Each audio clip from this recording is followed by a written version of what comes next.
अस्सलाम वालेकुम, doctor Faizan. I hope आप सब लोग ठीक होंगे।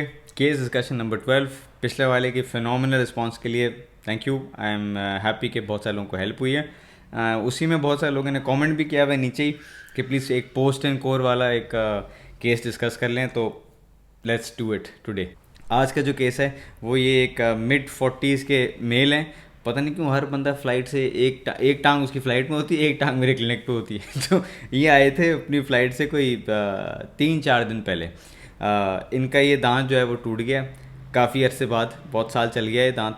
और अभी ये तस्वीर है इनकी। तो अब रिट्रैक्टर लगाते हैं और देखते हैं कि अंदर क्या सिचुएशन है। अगर आप ज़ाहिर है अगर ये ओपीडी पे आएगा तो निकाल दिएगा इसको निकाल देंगे और सर आपको या ब्रिज लगेगा या इम्प्लांट लगेगा, लेकिन दोनों के लिए कोई ख़ास टाइम नहीं है हमारे पास। एनीवेज देखते हैं आगे जाके। ये है रिट्रैक्टेड स्माइल, ये हमें नज़र आ रहा है मुंह के अंदर। दांत की जो हाइट है वो भी कम है। ये जो जगह है मुझे थोड़ी सी जिंजवाइटिस भी लग रहा है, लेकिन वो नेक्स्ट स्पीक में दिखाऊंगा आपको, थोड़ा और बेहतर अंदाज़ा हो जाएगा, ज़्यादा आप अप्रिशिएट कर सकते हैं। और ये आपको नज़र आ रहा है कोई टेम्प्रेरी फिलिंग टाइप नज़र आ रही है मुझे, ये कोई जीआईसी नहीं लग रही मुझे, कैविट टाइप लग रहा है। हालांकि पता नहीं कितने सालों से ये चल रहा था, अब जाके टूटा ये यहीं पे फ्लाइट से पहले। ऑक्लूजल क्लियरेंस भी पीछे पैरेलल कम है यहाँ पे, लेकिन कम नज़र आ रही है इनके पीछे, यहाँ पे दिस प्लेस थोड़ा कम है। किसी और एंगल में देखते हैं। ये एक ओपन मुंह खोल के तस्वीर है, नज़र आ रही है।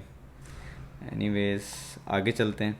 ये एक तस्वीर है जो जिसमें हम ज़रा थोड़ा टाइम लगा के देख सकते हैं कि मसले क्या क्या हैं। पहला तो ये है ना, मसला ये है कि दांत टूट गया। दूसरा मसला ये है कि ये देखें, ये सब पूरा जिंजवाइटिस है, पूरा ये जो गम है ये सूजा हुआ है। साथ वाले से कंपेयर करें ना, इस गम से कंपेयर करें, इस गम से कंपेयर करें, बीच वाले का जो आर्किटेक्चर है बिल्कुल ही अलग है।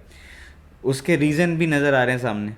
पहला रीज़न ये है कि मार्जिन जो है वो सिर्फ मुझे जो नज़र आ रही है वो नज़र आ रही है यहाँ पे, और हल्की सी ये मार्जिन।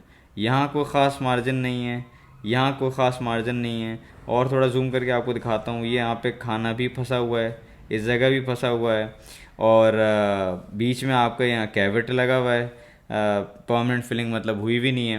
वो रीज़न नहीं है जिंजवाइटिस का, मैं बस प्रॉब्लम्स आपको दिखा रहा हूँ कि क्या क्या है। दूसरा जो उसके इर्द दांत का स्ट्रक्चर है, आई एम नॉट श्योर कितना स्टेबल है। जब मैं इसको प्रोब से साफ़ करूँगा, कैविट को हटाऊँगा और आपका दांत साफ़ करूँगा, फिर थोड़ा सा एक्सकेवेटर चलाऊँगा, तब पता लगेगा कि ये दांत अंदर से हार्ड है या दांत ये सब गला हुआ है या सॉफ्ट है ये दांत। ये तस्वीर है उसकी, एक पीए एक्सरे है, उसमें नज़र आ रहा है कि पीडियल लिगामेंट स्पेस जो है वो थोड़ी सी इन्फ्लेम्ड है, थोड़ी उसके अंदर जगह नज़र आ रही है।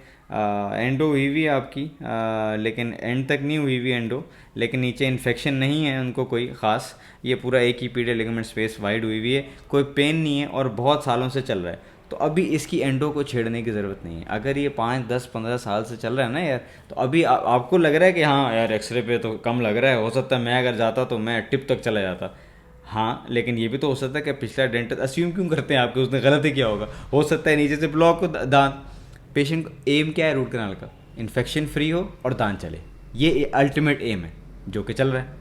ठीक है, अब नीचे कोई इन्फेक्शन नहीं है और उनको कोई पेन नहीं है, उनका बस कंसर्न है कि ऊपर से टूटा हुआ है। मैंने तो 3-4 चीज़ें देखनी है, ये एवेलुएट करना है कि मसले क्या हैं, ये एवेलुएट करना है कि क्या ये रिस्टोरेबल है या नहीं है, ये सवाल है सबसे पहले, और वो पता लगेगा प्रॉब्लम्स किन के।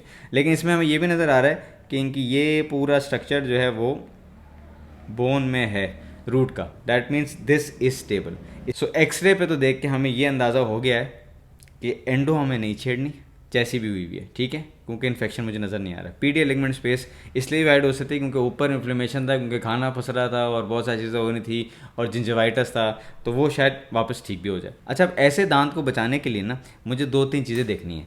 पहली बात तो ये है कि इसमें पोस्ट के बगैर फिलिंग नहीं टिकेगी। फिलिंग इतनी बड़ी होगी, आपका दांत सिर्फ यहाँ से चिपका हुआ है, वो निकल आएगा। वो आपने स्विमिंग पूल का बोर्ड देखा है ना, यहाँ पे आपका सपोर्ट होता है और ये पूरी चीज़ हवा में होती है, तो आप यहाँ छलांग मारते हैं तो ये हिलता है, क्योंकि नीचे सपोर्ट नहीं है, पीछे सपोर्ट है सिर्फ। उसी तरह आपका जो दांत है वो समझें ऊपर से बीडीआर नज़र आ रहा है और फिलिंग आपकी सिर्फ यहाँ से चिपक रही है, कोई वॉल्स नहीं है जिसके अंदर फिलिंग कंटेन हो। फिल कर रहे हैं ना आप, फिल तो कर ही नहीं रहे आप तो सिर्फ पोर कर रहे हैं ऊपर फिलिंग। तो कॉम्पोजिट जो है, तो फिलिंग का मतलब है किस चीज़ के अंदर कर रहे हैं, वो तो हमारे पास है नहीं। तो इसका मतलब वी नीड अ पोस्ट। ठीक है, पोस्ट के कुछ प्रिंसिपल्स हैं। रूल नंबर 1, हमें ये देखना है कि आपकी जिस चीज़ में पोस्ट लगा रहे हैं क्या वो स्टेबल है या नहीं है, या अगर वो हिल रहा है दांत मोबाइल है या नहीं है, या वो हड्डी के अंदर है या नहीं है। काफ़ी हद तक at least half the root at least should be in bone. हमारे पास ऑलमोस्ट एंटायर रूट जो है वो बोन के अंदर है, which is a good thing. ठीक है, तो ये एक्सरे पता लग गया।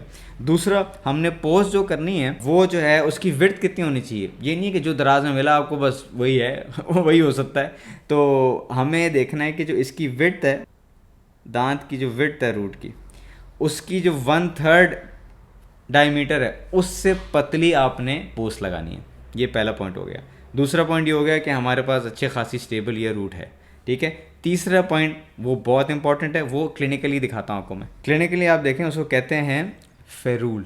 फेरूल जो है उसका मतलब ये है कि दांत के, अगर ये दांत है उसके इर्द गिर्द 360 डिग्रीज आपके पास एटलीस्ट दांत का कॉलर होना चाहिए, और वो एटलीस्ट 2 mm का होना चाहिए, ताकि आपकी जो क्राउन की मार्जिन है वो आके दांत के ऊपर बैठे, बजाय से कि सिर्फ पोस्ट पे और या फिलिंग के ऊपर बैठ रही हो। क्योंकि अगर आपकी फिलिंग पे बैठेगा आपका जो क्राउन है, इसका मतलब ज़रा सा भी प्रेशर आएगा उसके ऊपर तो आपका जो मार्जिन है वो पूरा का पूरा फिलिंग के ऊपर है, chances of breakage are very high.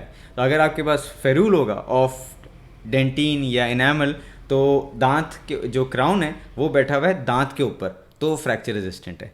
तो वो हमें चाहिए 2 mm एटलीस्ट ऑल अराउंड। हमारे पास देख लें मुंह में मेजर करेंगे ऑफ कोर्स, लेकिन मैं आपको दिखा रहा हूँ यहाँ पे ये जगह है, ये जगह है जो मैं मेजर कर चुका हूँ, जो 2 mm के करीब थी, ये थोड़ी सी ज़्यादा ही थी। ये जगह मुझे मेजर की ज़रूरत नहीं है, नज़र आ रहा है कि काफ़ी सारी है। पैरेटल भी यही है जो पिछले वाली तस्वीर में नज़र आ रहा था। तो फेरूल हो गया हमारा टिक। ठीक है, दूसरा क्या काम था, root in bone more than 50%, हमारी 100% है। तीसरा RCT, वो ठीक हुई भी नहीं हुई भी। पोस्ट ये नहीं कि बस आपने चिपका दिया कि आप कुछ भी कर सकते हैं तो आप कर देंगे। प्रोटोकॉल्स हैं, फेरूल होने चाहिए, रूट ठीक होने चाहिए, रूट कनाल ट्रीटमेंट सही हुई भी हो, दांत इटसेल्फ मोबाइल ना हो, ऑक्लूजल कंसिडरेशंस हैं कि बेचारा अकेला दांत तो नहीं है तो फिर उस पर ज़्यादा प्रेशर पड़ेगा, वो टूट सकता है। एक और प्रोटोकॉल वो ज़रूरी है कि आपकी जो पोस्ट की लेंथ है ना वो क्लिनिकल है, वो एटलीस्ट लेंथ ऑफ क्राउन होनी चाहिए, एटलीस्ट। आप ऑफ कोर्स एक्सरे में जब आप देखेंगे पोस्ट के कितनी लगानी है, तो आपने एटलीस्ट 4-5 मिलीमीटर जीपी जो है ना वो छोड़ देना है। अब इसका क्या मतलब है, 4-5 मिलीमीटर जीपी छोड़ना है नीचे, और उसके ऊपर पोस्ट लगानी जिसकी लेंथ जो है वो एटलीस्ट होनी चाहिए जितना आपका क्राउन आ रहा है, ताकि लॉन्ग लास्टिंग हो ये चीज़। तो अगर रूट ही इतनी सी है तो क्या फ़र्क पड़ता है कितनी हड्डी में, इसका मतलब रूट की एक सर्टन लेंथ होनी चाहिए, क्योंकि आप मैच कर रहे हैं यहाँ पे। पहले आपने देखा कि आपको क्राउन चाहिए कितना, से यहाँ से यहाँ तक का डिस्टेंस जो है आपका वो हुआ 10 मिलीमीटर। इसका मतलब आपकी जो रूट है उसके अंदर भी ये 10 मिलीमीटर मिनिमम जाएगा, और उसके नीचे भी आपकी जीपी होनी चाहिए, तो एक सर्टन लेंथ होनी चाहिए सबकी। हमारे हिसाब से ये सब चीज़ें थी, तो हमने प्रोसीड किया कि इसके ऊपर हम पेशेंट को बता दिया कि अभी आपको ये दांत निकालने की ज़रूरत नहीं है। मैं एक इम्प्लांट स्पेशलिस्ट हूँ, तो दिल चाहता है कि बस जो प्रॉब्लम नज़र आए निकालें और इम्प्लांट लगा लें, ऐसा सही नहीं है। मैं इसका उल्टा सोचता हूँ, जितना दांत जितनी देर पेशेंट का अपना दांत बच सकता है विद गुड प्रोग्नोसिस, मतलब कुछ साल कम से कम और चल सकता है, तो मैं उसको धक्का दे के उसको चलवा लेता हूँ। अगर पेशेंट जो है वो आपका अंडरस्टैंडिंग है और पेशेंट भी चाह रहा है कि हाँ मैं ये चाहता हूँ कि ये हो। कुछ पेशेंट आते कहते हैं नहीं, अगर ये 10 साल नहीं चलेगा या 5 साल नहीं चलेगा आप निकालें और आप दूसरा लगाएं डेफिनेटिव। इनका ये मसला भी था कि हमारे पास टाइम ही नहीं था, क्योंकि खाली दांत लेके आया तो टेम्प्रेरी मुझे देना पड़ता। दूसरा ये मोटिवेटेड है कि हाँ ठीक है, अगर इतने साल चल गया, एवरेज दांत जिसकी मार्जिन भी सही नहीं थी और अंदर भी कोई ख़ास नहीं हुआ था, तो हो सकता है आपके काम करने के बाद थोड़ा और चल जाए। तो एनीवेज हमने सोच लिया कि भाई इनका दांत हम पोस्ट लगाएंगे, this qualifies for a post. उसके ऊपर हम कोर बिल्डअप करेंगे कॉम्पोजिट से, और फिर इनको क्राउन दे देंगे, और फिर लैब के भाई ऑफ कोर्स दरवाजे पे जाके भाई वापस लेट जाएंगे कि ये प्लीज़ हमें एक दिन में बना के दे दें। अच्छा, पोस्ट बाय द वे जब ड्रिल करते हैं, वो एक मैं सेपरेट वीडियो बना दूंगा कि पोस्ट है क्या और क्या टाइप्स हैं और कैसे करते हैं। मैं बस बता रहा हूँ कि पोस्ट हमने किया है, ताकि क्योंकि केस डिस्कशन है वो एक अलग टॉपिक निकल जाएगा। अच्छा, पोस्ट लगाते कैसे, अब ये नहीं है कि आपने कोई भी बस शोल्डर पर पकड़ लिया, सर ये तो सीधा है, हमने भी सीधी चीज़ लगानी है, दोनों के हमारे मिलते हैं ये जो है सोच ड्रिल कर देता हूँ उसके अंदर। ड्रिलिंग करते पोस्ट की किट आती है, जो पोस्ट होता है उसी के ऊपर 4-5 पोस्ट होते हैं और उन्हीं के ऊपर उन्हीं की साइज़ की ड्रिल है, तो आप वही ड्रिल यूज़ करेंगे, सही एंगल भी यूज़ करेंगे ताकि दांत के सेंटर में जाए। मैं थोड़ा डरपोक आदमी हूँ, तो जब भी मैं पहले हल्की सी आधी ड्रिल करता हूँ उसके बाद एक्स्ट्रा लेता हूँ कि भाई ये सीधा है या नहीं है। जितना भी एक्सपीरियंस हो जाए, यू शुड प्ले सेफ। तो मैंने पहले ड्रिल की है ये, और फिर मैं एक्सरे लेके देखता हूँ कि भाई किधर जा रहा हूँ मैं। उसके बाद ये मैंने लगाई है पोस्ट। पोस्ट लगाने के लिए आई वुड रिकमेंड, सारे लूटिंग एजेंट्स एक नहीं होते, फाइबर पोस्ट है ये, तो फाइबर पोस्ट लगाने के लिए आई वुड रिकमेंड GIC करें या कोई भी रेजन सीमेंट यूज़ करें। एनीवेज ये हमने लगा दिया। जब आप लगा देते हैं उसके बाद ऑफ कोर्स ये अंदर तक जा रहा होगा, यहाँ नीचे तक एटलीस्ट, ठीक है, एंड रूट इनकी कोई यहाँ तक है और may be a little bit more.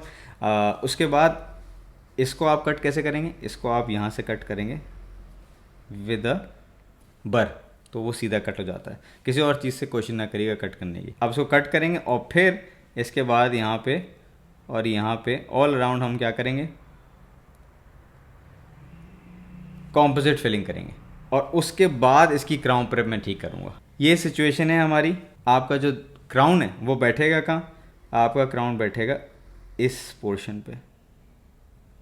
ये जो मार्जिन है आपकी, ये मार्जिन है, इसका मतलब क्राउन बैठ रहा है दांत के ऊपर ही, जो हमने पहले सोचा था। अगर ये नहीं होता तो पूरा का पूरा ये फिलिंग होती और आपका दांत जो है वो यहाँ फिलिंग पे बैठता, हाई चांसेस टूटने के। बस आपको देखने में अच्छा नहीं लगना चाहिए कि दांत बन गया, फिलिंग चिपका दी बहुत सारी और क्राउन प्रेप कर दी, फिलिंग पे क्राउन बैठ रहा है, निकल जाएगा अब। Anyways this is what it looks like. इसको साफ़ करते हैं वापस। ये ऑक्लूजल एंगल है, अभी भी देखें थोड़ा सा रेडनेस है, लेकिन वो बेहतर होती जा रही है क्योंकि हमने वो सफाई कर दी थी और बाकी दांतों की प्रेप के बाद हमने स्केलिंग भी कर दी थी, टेंशन ना लें, कर ली थी, लेकिन टाइम कम है तो पहले मेजर काम कर लिया, तो स्केलिंग तो हो जाएगी उसी के फ़ौरन बाद। ये आपकी पोस्ट नज़र आ रही है सेंटर में, दिस इज़ द पोस्ट। ये आपकी फिलिंग है और बाकी आपका पूरा दांत है। ये एक और एंगल है, थोड़ा क्राउन प्रेप को फिनिश करके साफ़ सुथरा करके। सो अब ज़रा it looks nice and clean, and वैसे देखने में भी लग रहा है कि हाँ यार ये कुछ स्टेबल सी चीज़ है ये। और अब हम इम्प्रेशन लेंगे और उसके बाद पेशेंट को कहेंगे कि आ जाए भाई, एक आध दिन बाद जब भी लैब से बन के आएगा। This is when we place the crown after 2 days। Already आप देख सकते हैं कि इसका जो गम है वो डिफ्लेट कर गया है और वो ठीक होता जा रहा है रंग में भी, और सूजन जो थी वो भी कम हो गई है, स्वेलिंग जो है। सारे दांतों के बीच में स्पेसेस हैं, यहाँ भी स्पेस है, यहाँ भी स्पेस है, तो हमें यहाँ भी स्पेस डालनी है और हमें यहाँ भी स्पेस डालनी है क्योंकि यहाँ पे भी है। हम ये नहीं कर सकते कि लैब को बोलेंगे भाई ये यहाँ से लेकर यहाँ तक इतना बड़ा क्राउन बना दो, वो बहुत ही फारिग सा लगेगा। सो जिस हिसाब से उस पेशेंट के हर दांत के बीच में स्पेसिंग हमें यहाँ पे भी देना है और पेशेंट को भी बता दिया कि क्या है और क्यों है। ये पेशेंट की स्माइल है, उन्होंने फ़्लाइट पकड़ी और वो चले गए। ये केस था। तो मेरा ये केस दिखाने का मकसद क्या था कि हर दांत जो है वो ज़रूरी नहीं है कि आप निकालें। और बाय द वे अब चल रहा है, काफ़ी टाइम हो गया इसको, पेशेंट खुश है। पैसे इनके पास बहुत थे लेकिन खुश ये बहुत हुए कि यार ज़रूरत नहीं पड़ी ना, पैसे हैं इसका, ये ज़रूर मतलब नहीं है कि आपने करानी ही महंगी ट्रीटमेंट है। हो सकता है कम सस्ती ट्रीटमेंट में आपका काम हो जाए और वो अच्छा काम हो जाए, लेकिन ये भी आपका काम है असेस करना कि अब क्योंकि वीडियो देख ली है बस सही है, हर दांत के अंदर मैं एक ड्रिल करूँगा और एक पोस्ट चिपका दूंगा। प्रोटोकॉल्स फॉलो होने चाहिए आपको, जो मैंने शुरू में बताए थे। बोन में रूट होनी चाहिए, रूट की क्वालिटी ठीक होनी चाहिए, मुंह में कोई जो दांत स्ट्रक्चर रहेगा उसमें केरीज नहीं होनी चाहिए, आपका दांत की रूट कनाल सही होनी चाहिए, फेरूल होना चाहिए। And general rule of thumb, अगर किसी दांत में 50% से ज़्यादा स्ट्रक्चर ख़त्म हो गया, आई वुड रिकमेंड कि आप उसमें एक पोस्ट लगा दें ताकि ज़्यादा अरसे चलें। वीडियो पसंद आए तो शेयर करें, यूट्यूब पर सब्सक्राइब करें। Thank you for watching.